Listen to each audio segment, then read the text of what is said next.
अनामिका श्रीनगर में, अनामिका अगर बता सकें वहां क्या चल रहा है श्रीनगर में, क्योंकि बताया जा रहा है फ्लाइट्स कैंसिल हो गई हैं, एयर स्पेस बंद कर दिया गया है, इससे जुड़ी कुछ जानकारी आपके पास? बिल्कुल, देखिए सूत्र ये बता रहे हैं कि फिलहाल एहतियात के तौर पे जो एयरपोर्ट है श्रीनगर का उसे बंद कर दिया गया है। इसके अलावा चूंकि आज पहले से भी मॉक ड्रिल के तहत जो कुछ इलाके थे वहां पे मॉक ड्रिल के साथ साथ कुछ चीजों पे पाबंदी लगाई गई थी। जो टूरिस्ट प्लेस है वो पहले से ही बंद चल रहे हैं, टूरिस्ट यहाँ पे ना के बराबर है। ऐसे में जो एहतियात था वो पहले से था, लेकिन जिस तरीके से देर रात स्ट्राइक की गई है भारत की ओर से पाकिस्तान के अलग अलग हिस्सों में, पीओके के अलग अलग हिस्सों में, उसको देखते हुए यहाँ पे एयरपोर्ट बंद होने की खबर निकल के सामने आ रही है। इसके अलावा जो हाईवे का इलाका है बंद करने की खबर आ रही है। इसके अलावा बाकी जो अजान चल रही थी, अजान बंद कर दी गई है जानकारी। लेकिन ये निकल के सामने आ रही है कि अभी वेट हो रहा है कि जिस तरीके से ऊपर से कुछ ऑर्डर्स आए, इसके बाद जो बाकी एहतियात के तौर पे जो चीजें हैं वो भी यहाँ पे बंद कर दी जाएंगी। इसके अलावा अगर बात करें एयरबेस की या फिर एयरपोर्ट की, एयरपोर्ट के अलावा जो बाकी इलाके हैं, चाहे डल झील का इलाका हो, चाहे बाकी अलग अलग श्रीनगर के महत्वपूर्ण इलाके हो, उन इलाकों में एहतियात के तौर पर सिक्योरिटी और ज्यादा बढ़ा दी जाएगी आज, ये जरूर माना जा रहा है। इसके अलावा शाम 4 बजे हर जगह मॉकड्रिल के लिए कहा गया था, कुपवाड़ा से लेकर के चाहे हम बारामूला की बात करें या हम पुंछ की बात करें या हम अलग अलग इलाकों की बात करें, हर जगह 4 बजे ही कहा गया था मॉकड्रिल करने को लेकर के। कल ही ये ऐलान कर दिया गया था, तो उसके टाइमिंग में भी चेंजेस को लेकर बात निकल के सामने आ रही है। हालांकि भी क्लियर नहीं हो पाया है, लेकिन ये जरूर कहा जा रहा है कि जो मॉकड्रिल की टाइमिंग थी उसमें चेंजेस लाया जाएगा, क्योंकि बाकी जगहों से, बाकी स्टेट्स के मुकाबले अगर श्रीनगर की बात की जाए तो श्रीनगर में शाम 4 बजे का वक्त दिया गया था, जिससे कहा जा रहा है कि इसे थोड़ा प्रीपोन कर दिया जाएगा, थोड़ा पहले बढ़ा दिया जाएगा। तो ये जरूर देखना होगा कि जो मॉकड्रिल कहा गया था शाम को 4 बजे, कि उसके टाइमिंग में कुछ चेंजेस किए गए हैं। आप कुछ बोलना चाह रहे हैं जी?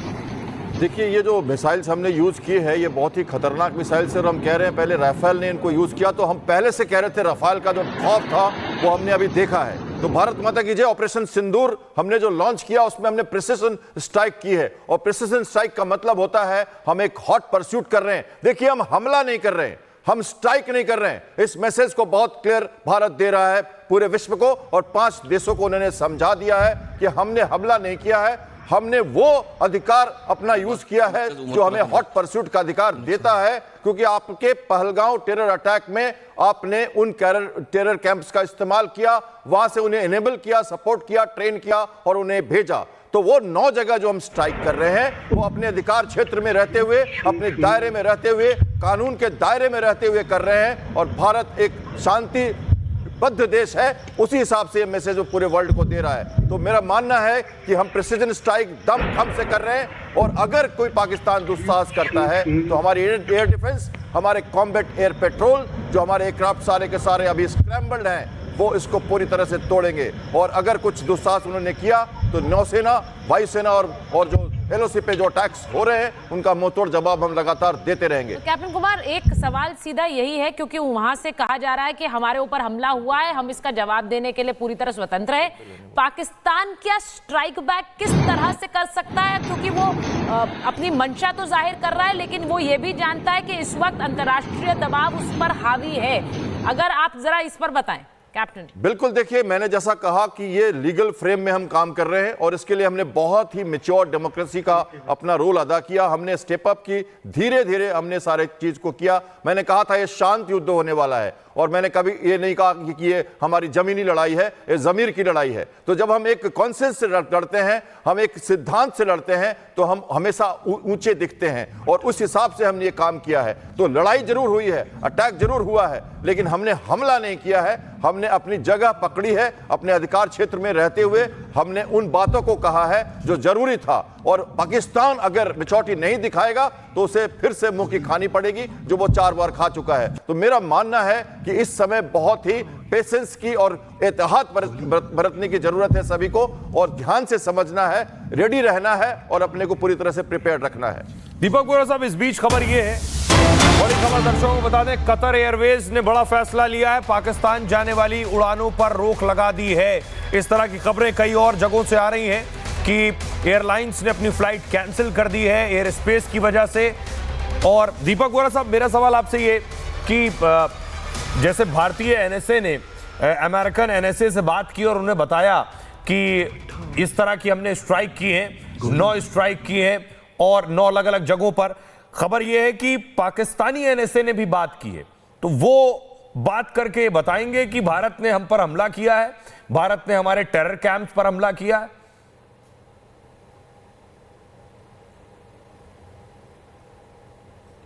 दीपक जी, एम्बेसडर वोरा को आवाज नहीं आ रही, उनका फ्रेम फ्रीज है इस वक्त। देखिए सर आप इस पर जवाब देंगे। वो तो यही कहेंगे कि हमारे ऊपर हमला हुआ है। वो बार बार कह रहे थे, वो खौफ में थे। उनके सूचना प्रसारण मंत्री, उनके रक्षा मंत्री, उनके प्रधानमंत्री, ये सब लगातार विश्व का ध्यान आकर्षित करने की कोशिश कर रहे थे। तो ये इस बार तो वही कहेंगे कि हम पर हमला हुआ है और अब जो भी होगा उसके लिए सब तैयार रहें। तो उनका तो यही मानना होगा कि यह हमला हुआ है, और मेरा मानना है कि हमने हमला नहीं किया है।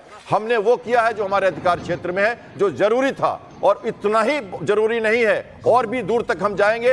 हमारे प्रधानमंत्री का मैसेज, जो वर्ड परसुएशन जो था, उसको हम याद करें, जो उन्होंने 23 अप्रैल को ही दे दिया था। तो परसुएशन कर रहे हैं हम उसी नीति के तरफ जा रहे हैं जहां पर हमें आइडेंटिफाई करके उनको डिस्ट्रॉय करना है, जो हमारे लिए नासूर बने हुए लगातार हमें सॉफ्ट लीड कर रहे हैं। तो ये हमला नहीं है, ये एक तरह से हमारा अधिकार। सर, ये बताया जा रहा है कि 50 के आसपास आतंकियों की मौत हुई है।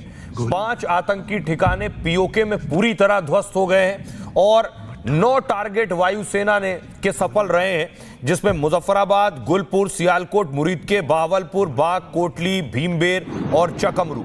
सर, 1 या 2 जगहों का डेटा है ये जो 50 आतंकी मारे गए। आपको लग रहा है जब ये सारे लगभग 9 ठिकानों के बारे में जानकारी मिलेगी तो ये आंकड़ा कहीं ज्यादा होगा?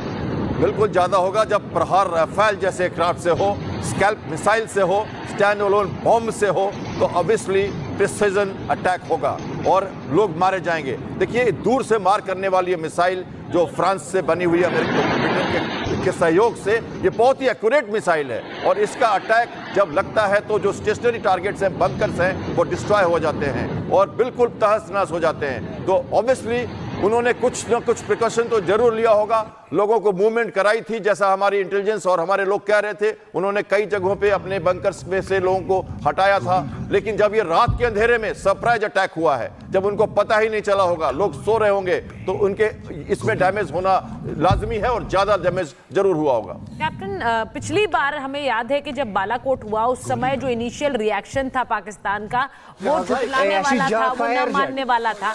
लेकिन इस बार हमला हुआ है, स्ट्राइक हुई है, और उसके तुरंत बाद शहबाज शरीफ ने भी मान लिया है। उसके तुरंत बाद पाकिस्तानी सेना ने भी मान लिया कि उनके 9 लोकेशंस पर स्ट्राइक्स हुई हैं, पीओके में भी हुई हैं, पंजाब में भी हुई हैं। ये अपने आप में बताता है कि ये स्ट्राइक्स इस तरह की थी कि इन्हें ये झुठला ही नहीं सकते। ये बड़ा इंपैक्ट और बड़ा एक तरह से निशाना इन्होंने इन स्ट्राइक्स ने किया। यस, देखिए, पिछली बार एक्सटेम्पर स्पीच हुई थी, सरप्राइज अटैक हुआ था, सिंगल हुआ था। इस बार तो ग्रीन रूम में बहुत साजो सामान के साथ तैयारी हो रही थी। पूरा विश्व इस तरफ देख रहा था। पाकिस्तान लगातार बयानबाजी करता जा रहा था। सेनाएं अपनी अपनी जगह पे दमखम से तैयार हो रखी थी, पूरी तरह से पेट्रोलिंग चल रही थी। तो इस बार तो वो तो खुद कह रहे थे कि अटैक होने वाला है। तो जब अटैक हुआ है तो वो तो इसको कहेंगे, बस उसको वे मोड़ेंगे अपनी हिसाब से। वो अपनी बात कहने की कोशिश करेंगे कि भारत ने हमारे ऊपर आक्रमण कर दिया, और इसलिए अब हम जो करेंगे वो एक तरह से हमारे लिए सेल्फ डिफेंस होगा। तो यही इंटरनेशनल रूल में खेल करते हैं हम अपनी अपनी जगह से। पर भारत को निश्चित रूप से आक्रमण नहीं कर रहा।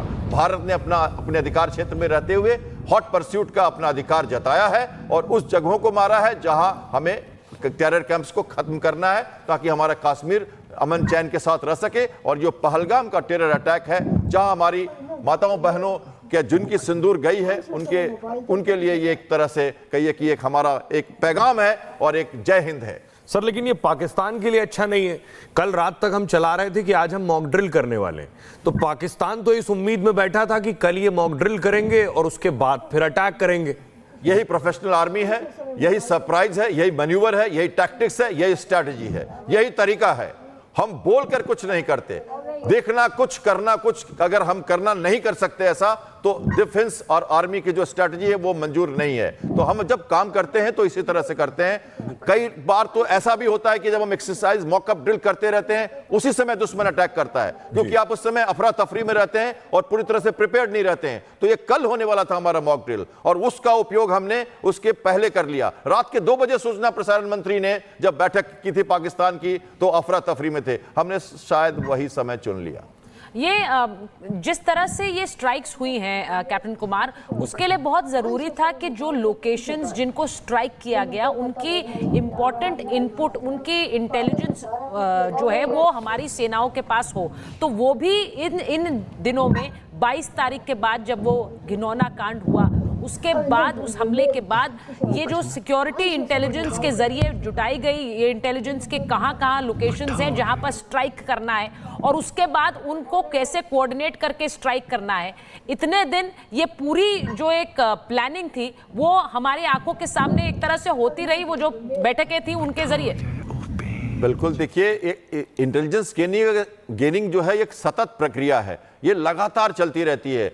और आप देखोगे कि अभी हमने कल एक काफी ट्रोल हो रही थी कि एक P8I एयरक्राफ्ट जो नौसेना का long range maritime petrol aircraft है वो मकरान कोस्ट पे जा रहा था और उसको उन्होंने डिटेक्ट कर लिया और इसके ऊपर बहुत मजाक भी उड़ाया गया था क्योंकि उन्होंने एक्चुअली एक तरह से मैपिंग की थी। ये पता करना जरूरी होता है कि जब हम कोई एक्शन कर रहे हैं, हम कुछ भी कर रहे हैं या जैसे फायर जेट काम कर रहे हैं तो उस समय हमें इंटेलिजेंस की जरूरत होती है।